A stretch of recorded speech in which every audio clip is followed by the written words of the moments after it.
Assalamualaikum, Ustaz. Waalaikumsalam warahmatullahi. Ya, Piala Dunia yang digelar dengan meriah cukup mengejutkan karena ada tim dan sebelasan yang tidak diperhitungkan Maroko. Yang menarik, Maroko selalu merayakan kemenangannya dengan mengibarkan bendera Palestina. Bagaimana pandangan Ustaz terkait hal ini? Ya, bismillahirrahmanirrahim. Memang seperti yang Anda katakan, sekarang kita ini hampir jarang tidur malam belakangan ini, terutama para penggemar sepak bola karena nobar atau mengikuti pertandingan sepak bola. Dan karena ini Piala Dunia kali ini seru, ada negara yang di luar juara favorit yang biasanya didominasi oleh negara-negara Eropa dan negara Amerika Latin, yaitu Maroko mewakili Afrika, dia Afrika Utara, bisa juga mewakili negara Arab, dan juga bisa mewakili dunia ketiga. Sepak bola sama dengan ekonomi, ada kelas maju, negara maju, ada negara dunia ketiga atau negara berkembang atau negara terkebelakang lah. Kelas 2 dari dunia ekonomi, juga ada kelas 2 dalam dunia bola. Nah, Maroko pun demikian. Setiap kali menyudahi pertandingan dengan kemenangan, mengibarkan bendera Palestina. Dan orang bertanya-tanya, apakah ini tidak menyalahi aturan FIFA mungkin, atau yang disepakati, bola tidak boleh dicampur dengan politik, dengan agama, dan seterusnya. Ya begini, Mas, tergantung sudut pandang setiap orang. Orang yang menganggap persoalan Palestina dan Israel itu masalah konflik daerah, tanah, bahkan mungkin memihak Israel, ya itu akan memprotes kalau bendera Palestina dikibarkan. Termasuk pemerintahan rezim Israel memprotes pemerintahan Maroko, karena pemerintahan Maroko itu, kerajaan Maroko itu menjalin hubungan diplomatik dengan Israel.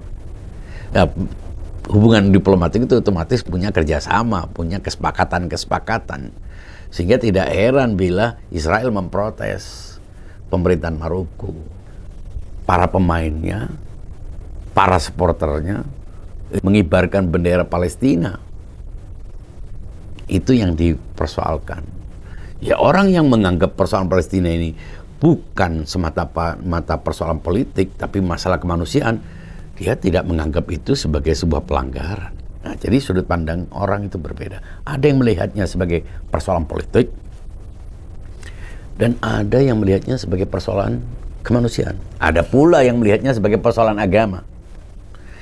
Bagi saya, memang sepak bola tidak boleh dikaitkan dengan politik dan tidak boleh dikaitkan dengan agama. Artinya, jangan memasukkan agama dan politik dalam sepak bola. Tapi itu tidak berarti orang tidak boleh mendukung sebuah kesebelasan karena alasan agama. Itu lain. Tapi dalam event sepak bola tidak boleh memasukkan unsur agama dan unsur politik. Berbeda dengan persoalan Palestina. Karena persoalan Palestina adalah persoalan kemanusiaan. Tidak mesti bersifat politik dan tidak mesti dikaitkan dengan agama tertentu. Artinya sebuah kewajaran apabila ternyata tim Maroko saat ini mendapat dukungan dari banyak umat Islam. Banyak yang semulanya mungkin mendukung tim lain karena ada Maroko di sana mendukung Palestina, dan juga adalah rata-rata Muslim kemudian mendukung Maroko. Itu hal yang wajar sebenarnya. Tapi Ustaz juga bilang tidak boleh memasukkan agama. Gimana? Dalam penyelenggaraan sepak bola itu tidak boleh kita membeda-bedakan agama, politik, itu pasti. Karena ini adalah event sepak bola.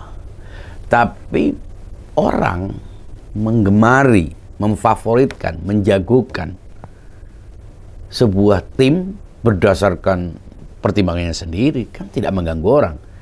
Misalnya karena dia Muslim, melihat Maroko sebagai negara Muslim, dengan alasan itu dia mendukung supaya negara-negara Muslim itu tidak hanya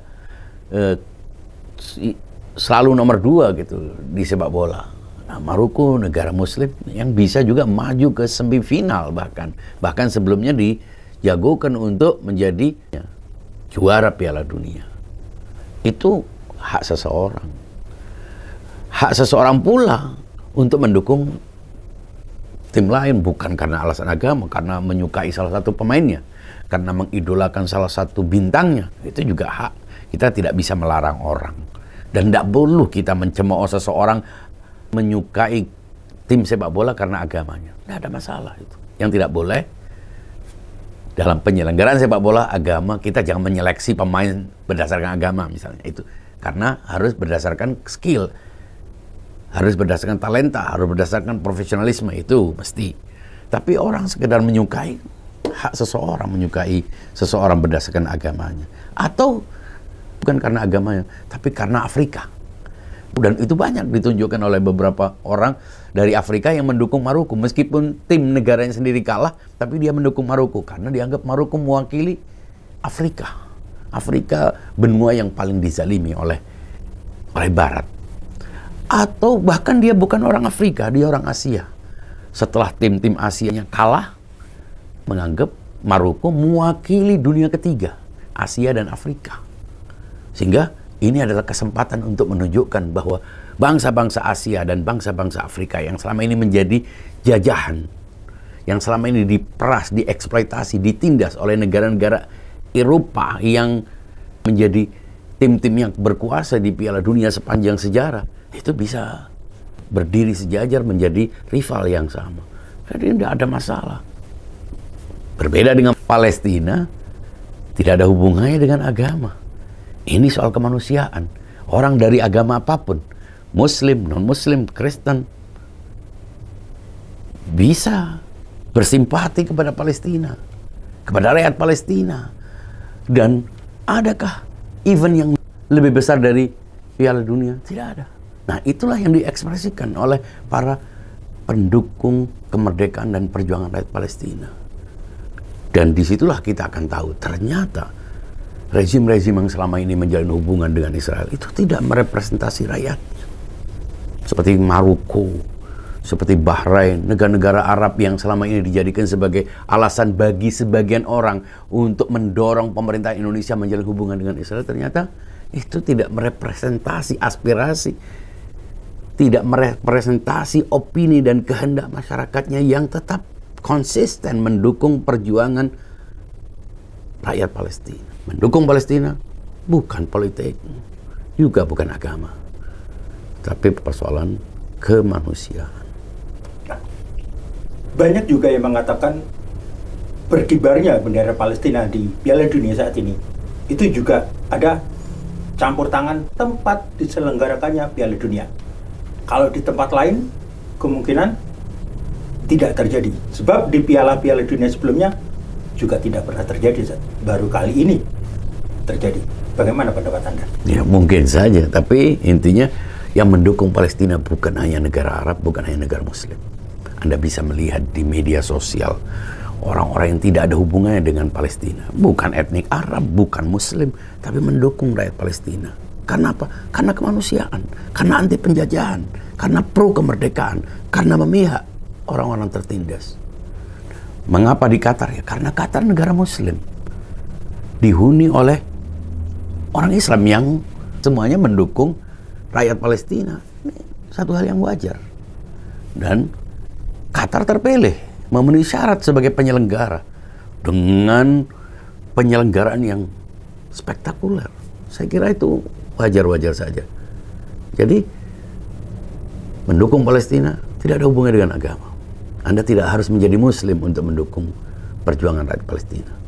Anda tidak harus menjadi Arab hanya untuk bersimpati kepada pemuda-pemuda yang meneriakkan perlawanan terhadap penjajahan. Enjoy your faith. Terima kasih banyak, Ustaz. Sama-sama. Assalamualaikum warahmatullahi wabarakatuh. Waalaikumsalam warahmatullahi wabarakatuh.